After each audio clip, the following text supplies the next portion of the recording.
The risk of suicide among young people is always a concern, but now even more so during the pandemic. I'm joined by Gabrielle Sear, who is the Suicide Prevention Coordinator at CHR, and Joe Navarra from the Office of Disability Services at Manchester Community College. Welcome to you both. Thank you for having us. You know, let me start with whoever wants to answer this question, but we're seeing numbers as high as 90% of the cause of death for young people would be suicide. But is it getting worse with this time? Yeah, well, the trend has been going on for a long time, that it's been going up since the 90s. Suicide is the second leading cause of death for young people between ages 15 to 24. And certainly now with the virus, the number has been going up. People are very stressed, they're overwhelmed, and certainly the risk is higher now. Yeah, and I guess this has been a troubling trend, 33% increase since 1999, but perhaps we won't know till this is over how much more this time played a role. Gabrielle, I know you're in charge of trying to help prevent this trend. What do you want people to know who might be facing trouble right now? It would be good for them to know that CHR is there for everyone right now. You could call our assessment center or 211 to get services and know that there are people out there ready to help you, ready to talk, and give you whatever you need. Why is it that young people struggle with suicide so much more? I think it's a really pivotal time in life. I'm around the age that we're talking about here, and there's a lot of decision making and a lot of transitions, and those can be really hard to navigate if you don't have strong support in making those big decisions. And so this is also a time where there's a lot of onset for different mental health disorders or depression. And so I just think it's a really troubling time for people. And Joe, we know that isolation, social isolation and depression increase the risk of suicide. So certainly we're seeing a lot of that just in the collective right now. What do you want for the people you're serving to know? Well, certainly for the people who are connected to a college or university, that, most colleges and universities have resources available, whether it's video, whether it's phone calls, or whether it's chat. There's help available at colleges and universities. If people are feeling overwhelmed, there's also the line that Belle mentioned. There's also the National Suicide Line. That's 1-800-273-TALK. Suicide lines have been very effective in keeping people safe. Yeah, and just right now, I'd like to bring up the Hero Hotline that CHR has. I believe we have a graphic of it, and here it is. CHR's Hero Hotline can help you if you're experiencing extreme stress due to the pandemic. The number is 1-888-217-HERO. And this is a great resource for anyone who might be just struggling a little bit. There's help on the other end of this phone line, right? Yeah, so there's CHR clinicians and therapists who are trained specifically in stress to help approach what different people are having right now through this pandemic. Well, Gabrielle and Joe, we want to thank you for giving us this resource and helping us get the message out to the public that they don't have to suffer alone. But as we go a little bit deeper in this time is so difficult for so many, and we're talking about reopening now. Do you think that's going to be helpful, or the people who are already struggling, it's not going to matter that things are starting to reopen? Well, I think that as we're returning to a sense of normalcy, I think people are having some hope that they'll be able to, reconnect with people, friends, and family.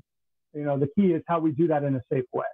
So I think as the restrictions are sort of easing, I think that it's filling people with hope. The weather is getting better, so I think people can get outside and see friends and family safely as we can, gather outside.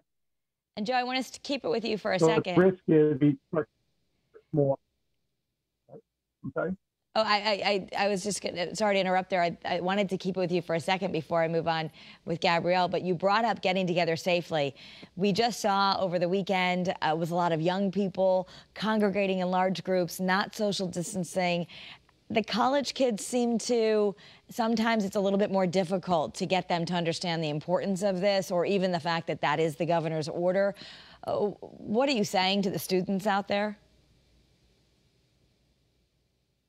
everyone that I'm talking to, when I tell them to connect with people, I tell them to make sure they do it safely.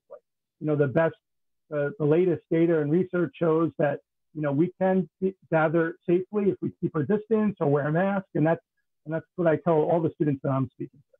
Right. So it's a good message that people can start to maybe interact a little bit more. And so long as they're doing the 6 feet away and the masks, or at the beaches, we know we've been trying to get the word out that it's 5 people at a time. But 5 people at a time is better than probably what people have been dealing with, where they've been all alone. Gabrielle, that isolation certainly, I would think, has been a problem for the people that you're trying to help. Yeah, and so we're doing our best with providing services via telehealth, but for some people, not everyone is safe at home. And so it's just important that people get back out to the people who support them and who can take care of them, and, friends and family, and break that social isolation. But like you and Joe are mentioning, doing that in a safe way, not to make matters worse for ourselves. I was startled to read the statistic that in the U.S., someone attempts suicide every 31 seconds, and 113 Americans die from suicide every day. That seems very high. Yeah, the statistics around suicide are very startling. Go ahead, Joe. Sorry, Val. Yeah, the numbers recently have been going up, and certainly the virus has kind of impacted that in the wrong direction. I think it tells us all that we need to be responsible for each other. The idea, CHR, the zero suicide model, where anyone can check in with someone about their mental health, and so in Manchester, we really tried to create a community that could respond to someone who might be in crisis and might be thinking of ending their lives. And I'm hoping that we can use this opportunity to get the word out so that we're all watching friends and family members who may be at risk. Yeah, and we know that those who are most affected often have already suffered from PTSD and substance use disorders. Gabrielle, have people even just in general been a little bit more afraid to go to their appointments or to get help because of the pandemic? And do you want them to know that, in fact, there are safe measures? If nothing else, by telehealth, you can really still help a lot of people. Yeah, so people through CHR can definitely make telehealth appointments and still do this remotely.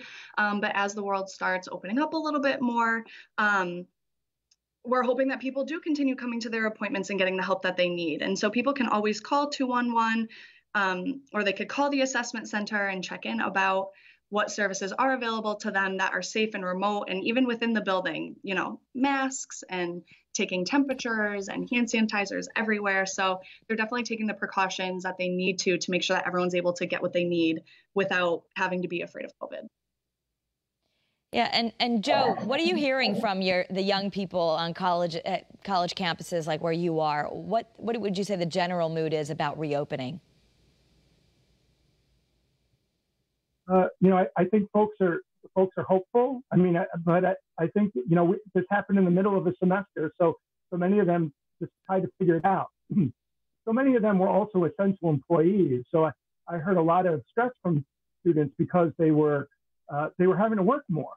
The faculty and staff stayed home, but our students often were going to work, and they were going to work more than they actually planned for, and then they had to deal with classes that newly went online.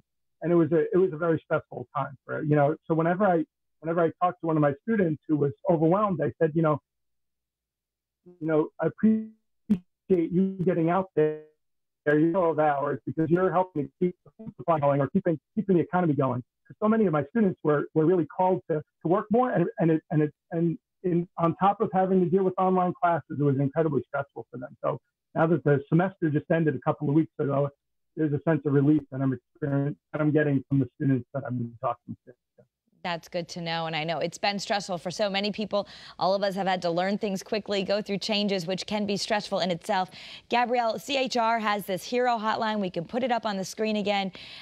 This was originally, the idea would be that all these people who are essential workers would get help by calling 888-217-HERO. That is still the case. But you also really today want young people or people who love the young people in their life, if they see them struggling, to call this number. Are there certain signs that we should really be aware of? I think most people who've been victims of suicide and their family will say, I wish I would have known, or I wish I would have done this. What should people look out for? Yeah, so any change in behavior, any type of direct statements, it's really okay. And I want to reiterate for people that it's really okay to just ask your youth or anyone just directly and being directly, straight up about your talk. And so being able to just ask someone, are you feeling depressed? Are you feeling suicidal?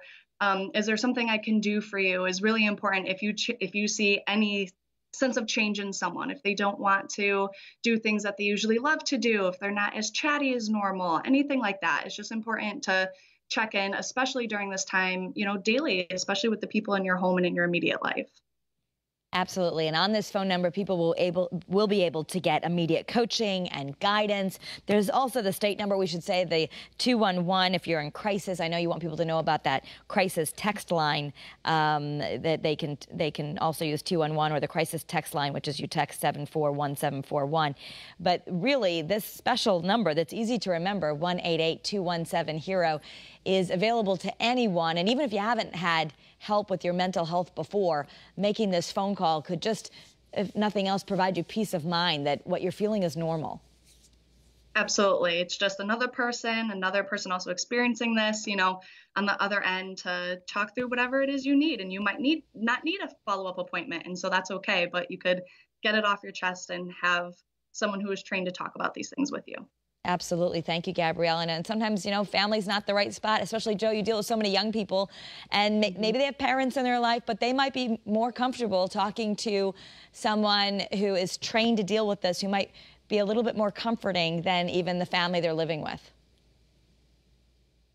Yeah, their family members are going through this too, so they might be more stressed. And so, we work hard to make sure we're taking care of ourselves so that we can be there for other people. So I think the students I've been connecting with have appreciated me reaching out to them.